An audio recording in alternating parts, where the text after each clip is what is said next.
আসসালামু আলাইকুম।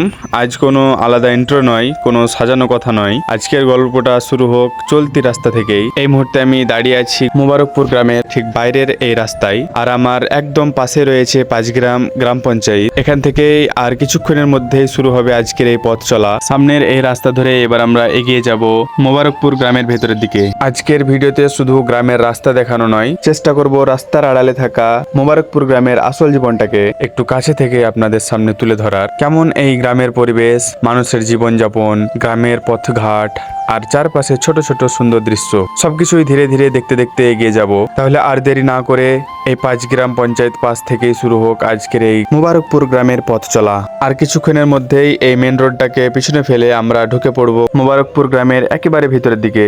আজকের পথ চলাটা হবে একটু অন্যরকম, কোনো নির্দিষ্ট জায়গা নয়, গ্রামের এক প্রান্ত থেকে আরেক প্রান্ত ঘুরে দেখাবার চেষ্টা করব।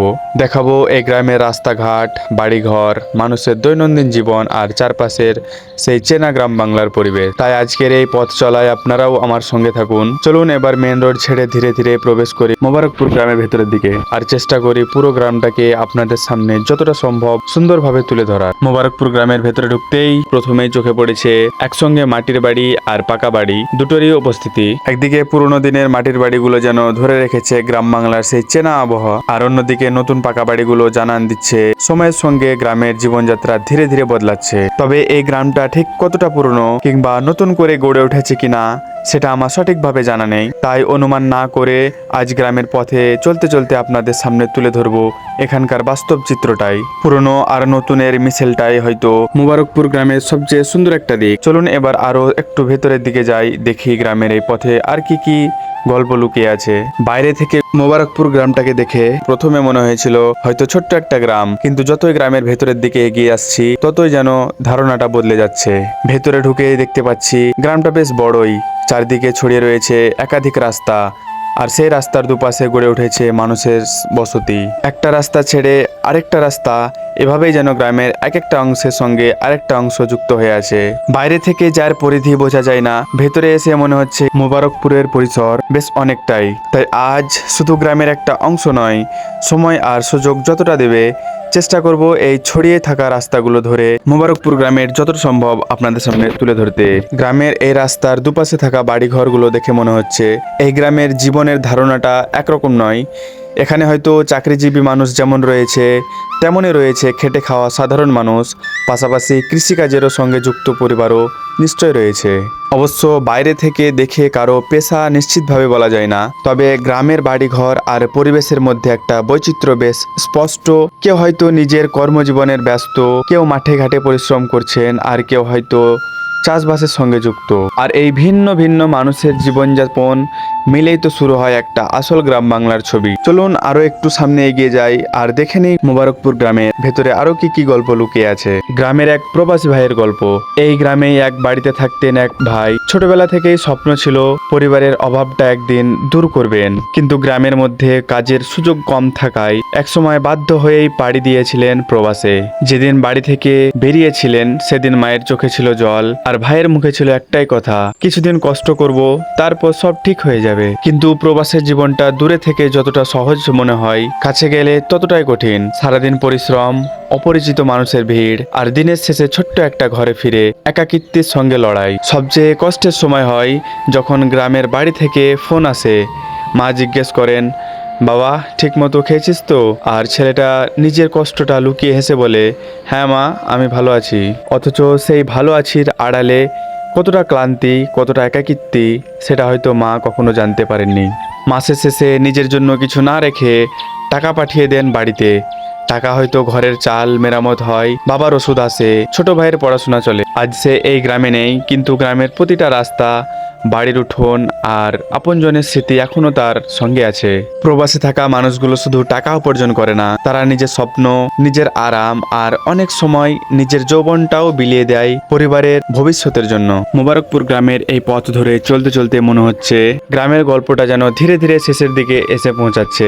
আর কিছুটা রাস্তা পেরোলেই আবার দেখা মিলবে সেই মেন রোডের। কিছুক্ষণ আগে যে মেন রোড পিছনে ফেলে আমরা গ্রামের ভিতরে ঢুকেছিলাম, এবার যেন আবার সেই পথেই ফিরে যাওয়ার পালা। মেইন রোডে পৌঁছানোর আগে আমরা গ্রামের যত রাস্তা বাকি আছে সবটাই ঘুরে দেখার চেষ্টা করব, কারণ এই গ্রামের আসল সৌন্দর্য শুধু প্রথমের কয়েকটা বাড়ি বা রাস্তার মধ্যেই থাকে না, শেষ পর্যন্ত গেলে হয়তো দেখা মিলবে এমন কিছু দৃশ্য, এমন মানুষের যেগুলো আমাদের চোখে পড়েনি। সামনে যে রাস্তা আছে সেই রাস্তা ধরেই আমরা এগিয়ে যাব একেবারে গ্রামের শেষ প্রান্তে। দেখি মোবারকপুর এই পথ আমাদের শেষ পর্যন্ত কোথায় নিয়ে যায়, আর গ্রামের শেষ প্রান্তে গিয়ে কি নতুন গল্প আমাদের জন্য অপেক্ষা করছে।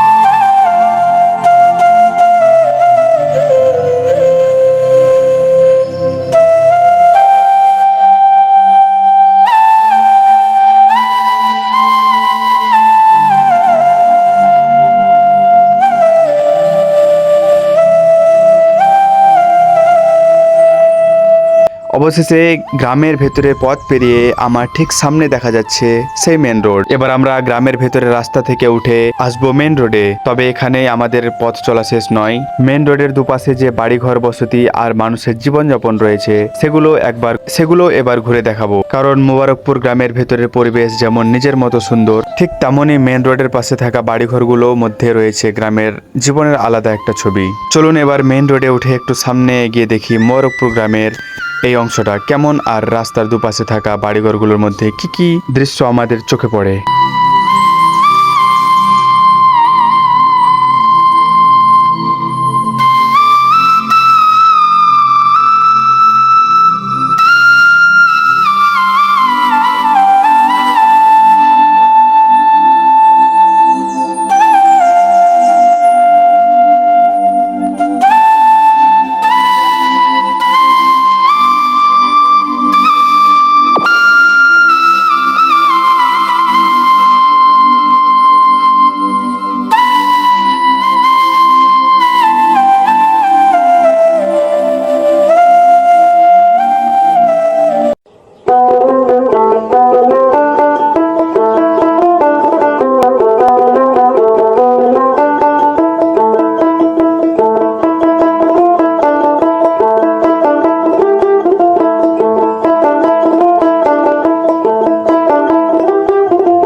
তো বন্ধুরা, গ্রামের ভিডিও শেষ করে আমি এখন চলে এসেছি মোবারকপুর পেট্রোল পাম্পে গাড়িতে তেল ভরার জন্য। তো আজকের ভিডিও অবশ্যই ভালো লাগবে, ভালো লাগলে অবশ্যই লাইক করবেন এবং কমেন্ট করবেন। তো আজকের ভিডিও আমরা এখানে শেষ করছি, দেখা হচ্ছে আবার পরের ভিডিওতে।